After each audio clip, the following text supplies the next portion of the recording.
Je vais vous montrer dans cette vidéo comment j'ai fait pour passer de novice à 5 chiffres dans le même mois, et tout ça 2 mois après avoir rejoint le SMMA. Donc on va voir en détail ma méthode d'acquisition client, et restez très attentifs parce que j'ai une masterclass vers la fin qui m'a permis rapidement d'avoir un haut taux de closing en high ticket sans que ça ne coûte un seul centime à mes clients. On attaque tout de suite. Alors, comment vendre en physique? La première étape, ça va être d'analyser. Alors, je vais parler de l'offre que j'ai mis en place pour les entreprises. Moi, ce que je vendais personnellement, c'était des vidéos TikTok et Instagram. Donc, lorsque j'allais analyser, alors, je les vendais au restaurant. Donc, on va prendre l'exemple de mon offre. Lorsque je devais analyser justement un restaurant, je regardais, est-ce qu'ils avaient Instagram ou TikTok? S'ils n'en avaient pas, c'était un prospect intéressant. Et s'ils en avaient un, vous allez voir que c'est pas forcément un prospect disqualifié. Parce que s'ils ont des vidéos qui ne sont pas qualitatives, généralement ça veut dire qu'ils ont essayé de faire les vidéos eux-mêmes. Donc la qualité est pas top et forcément, ils n'ont pas forcément de résultats qui sont venus par rapport à ça. Par contre, si vous voyez qu'ils ont déjà un Instagram et un TikTok et que leurs vidéos sont virales ou propres, le prospect est peu intéressant. Donc je vous conseillerais du coup d'aller voir un autre prospect.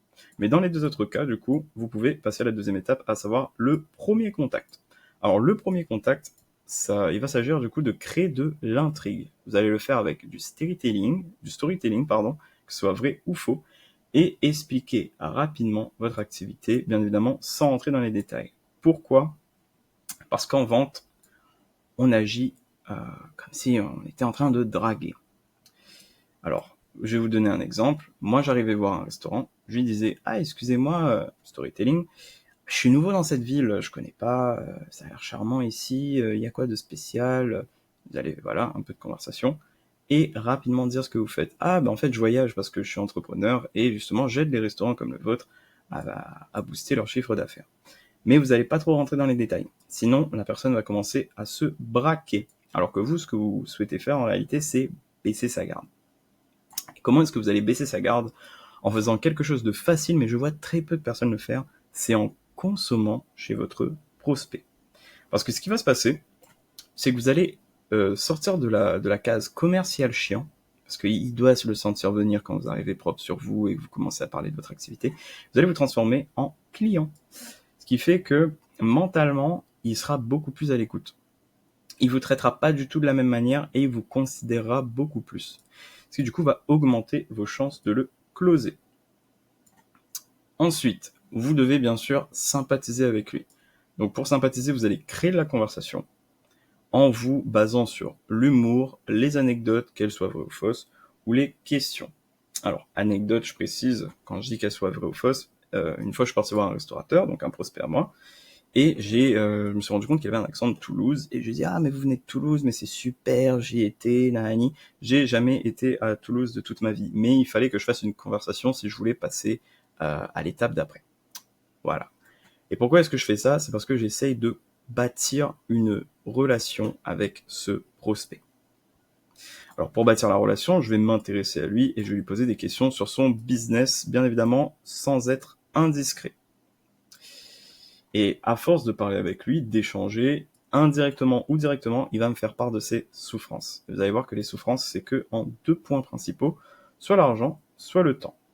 Donc soit il va vous expliquer qu'en ce moment, ses affaires, c'est un peu compliqué parce que le restaurant est mal placé, nanani, nanana. Soit il va vous dire qu'en ce moment, son business lui prend trop de temps parce qu'il n'y a pas assez de main d'œuvre, et du coup, il doit être partout, et les papiers, bla bla bla. En réalité, votre solution, que ce soit par rapport à l'argent ou au temps, ça change pas grand-chose. Parce que dans le business, et vous, je pense que vous êtes déjà rendu compte de ça, l'argent et le temps, c'est 2 valeurs qui sont complémentaires. Elles sont pas distinctes. La seule chose qui va changer, c'est votre manière d'amener votre solution. Donc, soit le message de votre solution va être « Ma solution va te faire gagner de l'argent grâce à », et vous expliquez votre système, soit « Ma solution va te permettre de gagner du temps grâce à ». Alors bien évidemment, vous n'allez pas lui dire comme ça, parce qu'un point qui est important dans la vente, parce qu'on veut être un bon vendeur et faire un maximum de chiffres, c'est de faire en sorte que votre client se vende tout seul. Et comment est-ce qu'on fait ça? C'est très facile, vous lui posez des questions. Donc, moi, dans mon cas, j'aurais dit ouais, j'ai vu qu'il y avait pas mal de restaurants qui, justement, comme le tien, ils étaient mal placés. Ils font des TikTok, même des vidéos sur Instagram. Je vois que ça marche pas mal. Toi, t'en penses quoi de tout ça? Et généralement, il va vous répondre, ah ouais, j'ai vu, c'est vrai que c'est pas mal, mais on a essayé. Ou alors, ah, c'est pas mal, c'est vrai, mais je connais pas des gens qui filment, blablabla. Vous le laissez se vendre tout seul. Et ensuite, une fois qu'il a terminé de se vendre tout seul, vous devez lui faire une offre irrésistible. Et c'est ici que la réelle masterclass commence, et je vous demande d'être très attentif.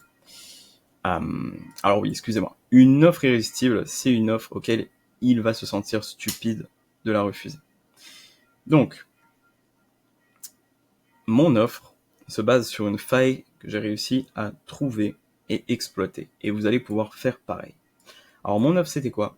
C'était, je vais booster ton chiffre d'affaires grâce à la communication digitale, et cela pour 0 €, parce que c'est l'État qui va me payer et pas toi. Alors, je vais vous montrer un exemple sur mon funnel, comme ça vous pouvez voir à quoi ça ressemble. En réalité, donc ça c'est mon funnel pour les entreprises, avec ma VSL, les entreprises avec qui j'ai pu travailler, et bien évidemment mes créations. Donc on va prendre un exemple. Hop. Ça c'est une vidéo pour un restaurant, j'ai mis les avis clients, et ici pour réserver un appel avec moi. En fait, ce que je vendais, c'était des TikTok. Sauf que dire bonjour, je vais vous vendre des TikTok, c'est pas super vendeur. Ce que vous vendez en réalité, ce que vous devez chercher à vendre, pardon, c'est des résultats. Donc, booster leur chiffre d'affaires grâce à la communication digitale. Bien évidemment, vous adaptez votre offre par rapport au produit que vous vendez. Moi, c'est celui que je vends et qui m'a permis justement de me démarquer. Et en fait, cette faille qui fait en sorte que mes clients ne payent rien, elle se base sur les aides de l'État. Et elles me permettent du coup de facturer en high ticket. Quand je vous dis high ticket, c'est que j'ai pu les facturer 1800, 2500, j'ai même pris 6000, et le plus haut que j'ai pu prendre pour le moment, c'était 10 500 pour un seul restaurant, et ça sans qu'il ne dépense 1 €. Alors, ça fonctionne, croyez-moi, mais par contre, ça vous demande d'avoir un écosystème solide pour 2 raisons principales. Il vous faut des documents spécifiques, et l'État ne donne pas à n'importe qui et pour n'importe quelle raison. Donc, si vous souhaitez avoir un écosystème pareil, n'hésitez pas à réserver un appel. Vous allez trouver directement un lien dans la description. Comme ça, on pourra discuter ensemble comment est-ce que vous allez pouvoir mettre ce système en place et vous aussi, rapidement, pouvoir dépasser la barre des 10K grâce à cette faille dans le système. Ensuite, revenons du coup à la procédure. Vous devez ensuite le casser. C'est-à-dire, vous avez donné votre solution, et là où il s'attend à ce que vous déblatérez, que vous dites oui, mais en fait, grâce à ça, vous allez avoir ça, et ça, et ça, et ça, vous devez le casser. Vous devez mettre un cours à la conversation. Parce que ce que vous voulez dire, en réalité, vous devez pas le dire maintenant. Sinon, vous allez brûler vos ailes. Vous devez mettre un cours à la conversation.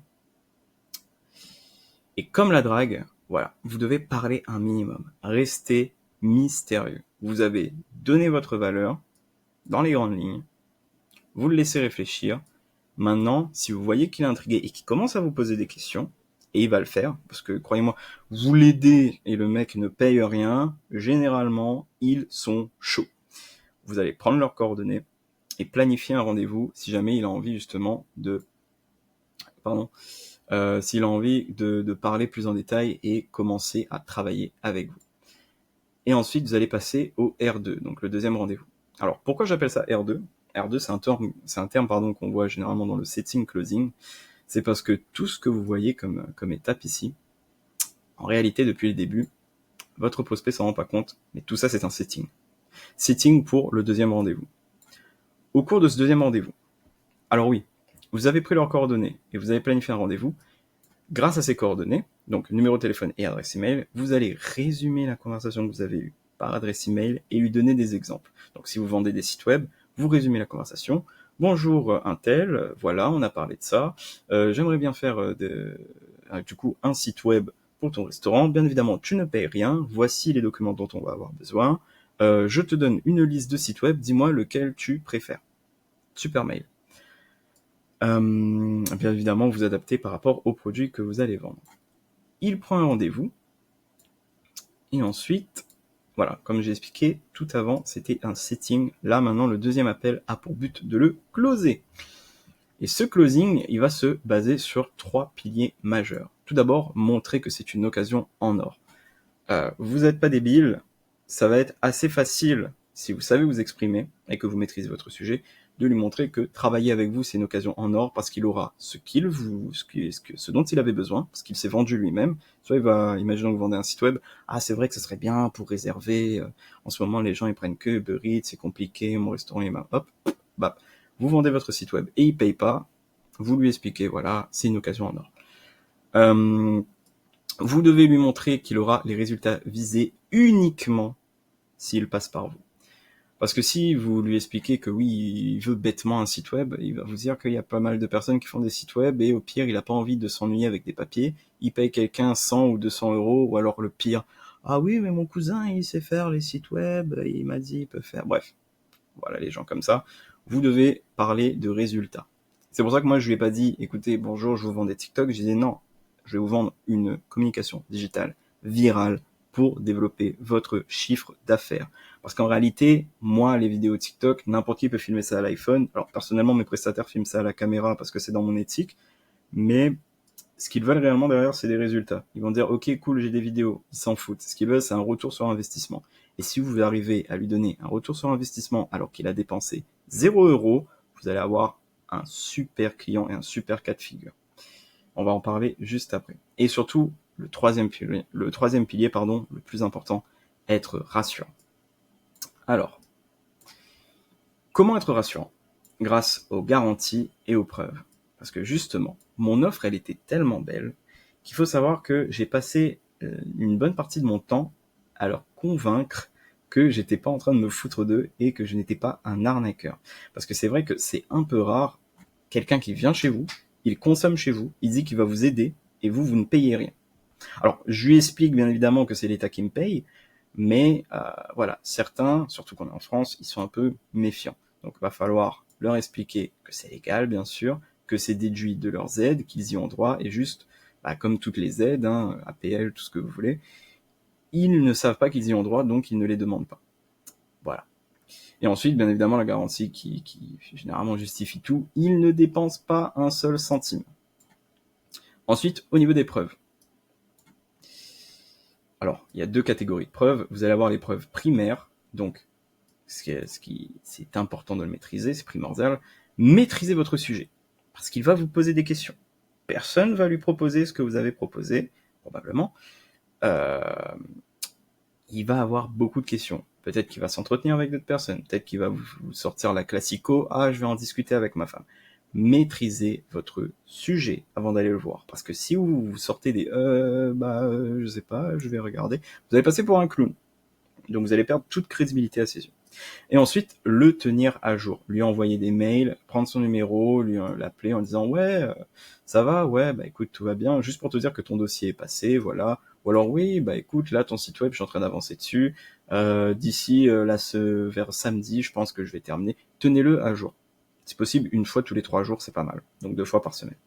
Et ensuite, on a les preuves secondaires, donc les preuves bonus. Donc comme moi, je vous ai montré, c'est avoir un funnel, avoir un portfolio, donc des anciens clients que vous avez pu voir avant, ou alors même des personnes auxquelles vous avez pu faire des prestations payées ou non dans le passé, et avoir un compte Instagram propre qui est le plus facile à acquérir justement parce qu'il vous faut juste des photos propres. Prenez une chemise, un outfit Zara, c'est pas très cher, vous posez, vous faites vos photos et vous aurez beaucoup plus de confiance.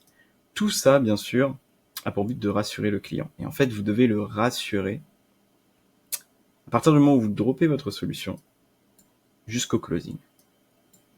Donc, une fois que vous avez réussi à faire tout ça, que la personne a envie de travailler avec vous, félicitations, il y a 2 choix qui se posent à vous. Soit votre closing a réussi, dans ce cas-là, félicitations, et vous allez pouvoir vous focaliser à faire la meilleure prestation possible. Parce qu'un autre point, c'est pas parce qu'il a signé chez vous, c'est pas parce que vous allez avoir son argent, qu'il faut prendre ça comme acquis.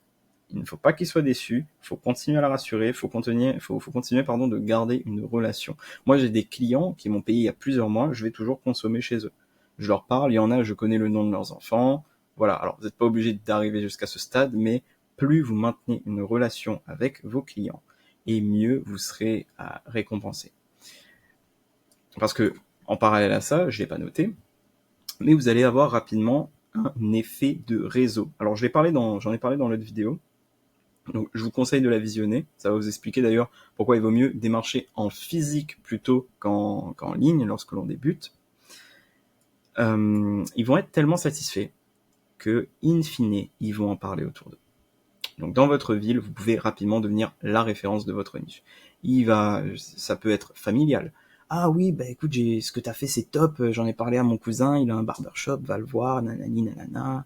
Et c'est comme ça d'ailleurs que j'ai fait plusieurs niches. C'est-à-dire que moi j'étais dans les coiffeurs, puis après je suis parti dans la restauration, et ensuite dans les magasins de vêtements. Maintenant je fais les trois en même temps. Mais c'est parce qu'on m'a recommandé et in fine on m'a envoyé généralement dans ces trois types de business qui, pour mon offre, étaient ceux qui demandent le plus. Restauration, ils demandent de la com, magasin de vêtements parce qu'il y a toujours des vêtements qui arrivent, et les barbeurs et les coiffeurs parce que beaucoup de personnes réservent justement en ligne, que ce soit avec Planity ou autre. Si votre close a fail, il y a deux raisons qu'il est fail. Soit c'est juste qu'il est pas sûr de commencer maintenant. Dans ce cas-là, vous allez faire ce qu'on appelle un follow-up, c'est-à-dire que vous allez rester en contact avec lui, le revoir peut-être dans quelques semaines, peut-être dans quelques mois, et surtout creuser avec lui pourquoi est-ce qu'il n'est pas passé à l'action maintenant. Généralement, c'est des raisons de confiance. Ah, je sais pas si je peux, ou alors ça peut être le timing aussi. Ah, en ce moment, c'est vrai que j'avais pas prévu de faire ça parce qu'il y a des travaux, mais d'ici 2 mois, ça devrait être fini. Donc voilà. Restez en communication avec lui, repassez le voir et n'hésitez pas à reconsommer chez lui. Sinon, c'est juste qu'il n'était pas intéressé. Généralement, c'est parce qu'il n'était pas rassuré ou alors qu'il n'avait pas tant de souffrance que ça. Dans ce cas-là, ce n'est pas une fin en soi. Demandez-lui de vous recommander. C'est-à-dire, ah d'accord, écoute, c'est super ce que tu proposes. Maintenant, c'est vrai que j'en ai pas forcément besoin pour mon resto. Il tourne super bien, j'ai pas de table vide. Vous lui demandez. D'accord, il n'y a pas de souci. Vous, là, à votre avis, il y a qui potentiellement vous pouvez connaître dans cette ville qui pourrait avoir besoin? Parce que généralement, c'est des darons. Donc voilà, ils ont un certain âge, ils sont imposés, leurs entreprises ont minimum 3 ans, ils se connaissent dans la ville. Donc il va vous dire, hésite pas à aller voir eux, là, eux, je pense qu'ils sont intéressés. Et du coup, vous allez recommencer la boucle, sauf que cette fois, vous allez avoir encore plus de chances de close parce que vous venez de la part d'un ami à eux. Quand vous arrivez, bonjour, je viens de la part de Cédric de tel restaurant, il m'a dit de venir ici. Ah d'accord, super, alors qu'est-ce qui vous amène? Et là, vous recommencez toute la boucle. Et c'est comme ça, du coup, que vous allez pouvoir rapidement, si vous passez à l'action rapidement, closer un maximum de clients. Et c'est cette méthode qui m'a permis d'avoir un taux de closing de une entreprise close sur 5 démarchés. Donc bien évidemment, vous allez pouvoir retrouver toutes les valeurs gratuites que je donne comme celle-ci sur le Discord dans la description. Et si vous avez d'autres questions ou que vous souhaitez avoir directement un consulting par rapport à votre offre ou comment mettre en place le même système que moi, vous avez un lien dans la description pour pouvoir réserver un appel.